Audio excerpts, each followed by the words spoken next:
Саламатсыздарбы? Мінекей фотошопқа кірдік. Создать батырмасын басамыз. Мінекей фото, печать, әртүрлі форматта, размерде файл создать етуге болады. Мысалы, мінекей A4-ті таңдаймын. Горизонтально, вертикально өздеріңіз таңдайсыздар. Мінекей создать батырмасын басасыздар.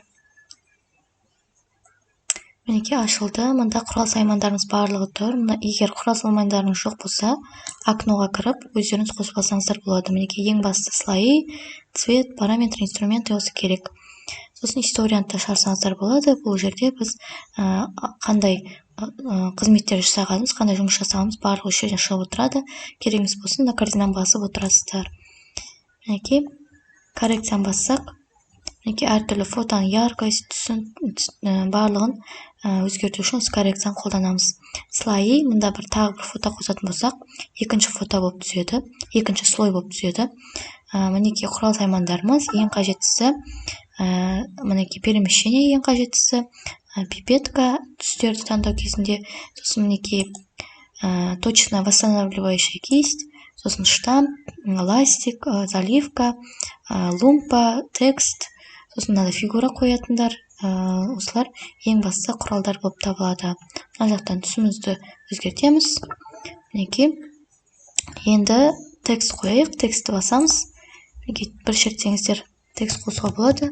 Ата деп жасайын. Мінекей менде қараңыздар, выделять еттім.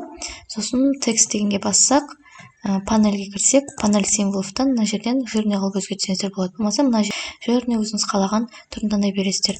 Енді шрифтті қойған кезде біз жаңағы шрифттер каналы бар Телеграмда, болмаса Гуглден өзіміз қалаған қазақша шрифттерді скачать етіп, жүктеп алып, осында қоя бересіздер. Мінекей казахский шрифті деген каналға кірдім. Мінекей TTF деп тұр. Осы файлды жүктеп аласыздар. Открыть файл деп.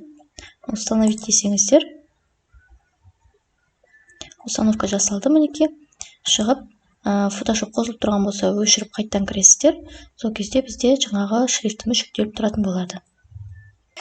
Түсін барлығын мінекей пипеткамен болмаса өзгертіп, қалаған түсті таңдауға болады. Окей деп, мінекей соңында галочканы басасыздар. Дайын болғаннан кейін. Енді слайға кіріп, мышканың оң жағын басып, объединить видимые десеңіздер, фон екеуі бір объект болып сақталады. Мінекей перемещениені таңдаймыз. Мінекей бір объект болып сақталды. Енді ары қарай мінекей мына восстанавливающая кисть деген таңдасақ, мына жердегі біздің артық элементтерді артқы фонмен сәйкестендіріп өшіреді. Мінекей қараңыздар. Мына жақындаған қасында қандай элементтер тұр, соған ұқсатып өшіріп береді. Яғни ол бізде жаңа фотосуреттерде безеулер, болмаса артық элементтер болған кезде сосын қолдануға болады. Болмаса мына штампты қолдансақ болады. Альтты басып тұрасыздар. Точка, бастапқы точканы мына жерде белгіледім. Енді екінші точка мына жермен қараңыздар. Бассам, осы бастапқы точкада қандай сурет тұр, сол суретті мұнда копировать етіп қойып береді. Мінекей келесі ластикпен құр өшіре салсаңыздар да болады. Сонымен қатар мінекей әртүрлі фигураны осылай қойсақ болады. Мінекей фотка деп тұр, түсін барлығын өзгертіп, осы жақтан қоя бересіздер.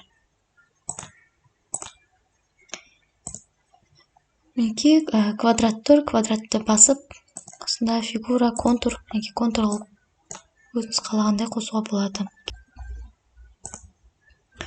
Мінекей осылай бастапқы құралдарды осылай қолдансаңыздар болады. Мінекей заливка тұр, мысалы өзіңіз қалаған түсті таңдап, осылай бояй бересіздер.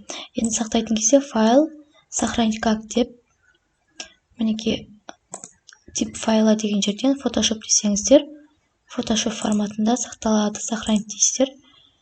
Окей. Файл, сохранить как деп, фото форматында да сақтау болады. Мінекей JPEG деп көрсетесіздер. Атауын жазып, сақтап аласыздар. И качествосын большой файл деп, окейді басасыздар. Назарларыңызға рахмет.